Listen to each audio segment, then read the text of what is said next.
In the margin, Harold had written notes in his careful script. Ask Donna where she bought the mats. She saved the receipt. Ishida Imports, spring 1985. Found this article later after everything happened. Too many coincidences. Bennett's hands shook as he read his father's words. Harold had known. Somehow, in the aftermath of that terrible night, he'd connected their family's tragedy to something larger. The clipping continued. Kenji Ishida claims the weaving materials were contaminated at the source. The trauma can be preserved in organic fibers under certain conditions. Local authorities dismissed these claims as...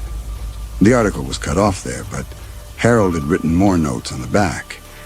Ishida died 1987. Son closed business, destroyed remaining inventory. Said his father told him the grass came from burial grounds, places where many people died violently. Father believed pain could live in growing things, could be passed from one place to another. Bennett sank back against the wall, the pieces falling into a pattern that made his stomach turn. Harold hadn't just stumbled onto this information. He'd been researching it, trying to understand what had brought violence into their home. The dates told the story. The mats, purchased in spring 1985. The violence that fall. Harold finding this article a year later when he was probably desperate for any explanation that might make sense of senseless tragedy. At the bottom of the clipping, in Harold's handwriting, were the words that made Bennett's blood freeze. Not just us. Never just us. The pattern repeats. And he was part of it now by touching the mats, by experiencing their stored memories.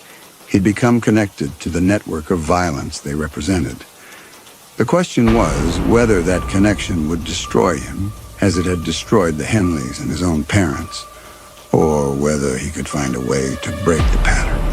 Bennett remained perfectly still, straining his useless ears for any vibration that might tell him who was approaching. The footsteps stopped just outside the study door, and Bennett could feel a presence there, waiting, watching. He turned slowly, his heart hammering against his ribs. The doorway was empty, but the feeling of being observed remained stronger now, pressing against him like a physical weight. The air in the room had grown thick, oppressive, as though something were trying to push its way through from somewhere else. Bennett looked down at the mats beneath his hands, and understanding crashed over him like cold water. The sensation wasn't coming from outside the room. It was coming from beneath his palms, through the stained fibers that had absorbed so much pain over so many years. The not sound he'd experienced before was changing, deepening, becoming more complex. Instead of individual voices, he could feel the presence of everyone who had died on these mats.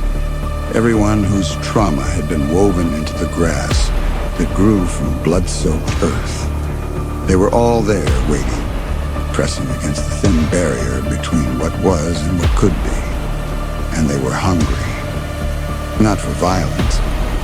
Bennett could sense that much. They were hungry for release, for an end to the endless cycle that had trapped them in these fibers for decades. The pattern Harold had recognized, the repetition that had spread from family to family, house to house. It could be broken, but only by someone willing to take all of that accumulated trauma into themselves. Bennett closed his eyes and let the sensation wash over him. He could feel the choice crystallizing in his mind, as clear and inevitable as morning following night. He could walk away, leave the mats for someone else to find, let the pattern continue. Or he could end it here, take the contamination into himself and make sure it never spread again. The cost would be enormous. He could sense that much through the connection. But the alternative, more families destroyed, more children traumatized, more violence rippling outward through time, was unthinkable. Bennett pressed his palms more firmly against both mats. feeling the boundary between himself and the stored trauma begin to dissolve. When he placed his hands flat against both pieces simultaneously, the world exploded. Sound rushed back into his life like a dam bursting, but it wasn't the gentle return he might have hoped for. It was everything at once. His own ragged breathing, the settling of the house, traffic outside, his heartbeat thundering in his ears. But underneath these present sounds came the voices, all of them, a cacophony of trauma stretching back decades. The first wave nearly shattered his consciousness. Dozens of deaths, hundreds of moments of terror, all flooding into his mind simultaneously. He could feel himself fragmenting under the assault, his sense of self beginning to dissolve as other people's final moments overwrote his own memories. A Japanese farmer, cut down in his fields while trying to protect his family. An American mother, pleading for her children's lives in a house very much like this one. His own mother, Donna, calling out for Harold as Cliff's hands closed around her throat. Each death was complete, visceral, experienced as though it were his own. Bennett's body convulsed, his back arching as the accumulated pain of multiple lifetimes coursed through his nervous system. He could taste blood in his mouth, his own from biting his tongue, but also the metallic flavor of every violent death that had ever soaked into these fibers. His vision blurred as tears he couldn't control streamed down his face. Tears for people he'd never met. Grief for families destroyed before he was born. The voices weren't just speaking. They were screaming, pleading, demanding justice that would never come. A child's voice, high and terrified, asking why Daddy was hurting Mommy. An old man's voice, praying in a language Bennett didn't recognize. His own voice at 3 years old, calling for his mother as blood pooled beneath her still form. "Let us go," they begged. "Please let us go." But Bennett couldn't let them go. Not yet. To release them too quickly would be to fail them all, to let the pattern begin again somewhere else. He had to hold on, had to absorb every ounce of their pain until it was truly finished, until the cycle was broken, not just interrupted. The second wave hit harder than the first. This time, it wasn't just individual deaths, but the connections between them, the way trauma had spread from family to family, like a contagion. He could see the pattern now, feel it in his bones. How the contaminated grass had carried the essence of mass murder across an ocean. How that murder had awakened something dormant in the mats. How each new act of violence had fed the growing hunger until the objects themselves became catalysts for destruction.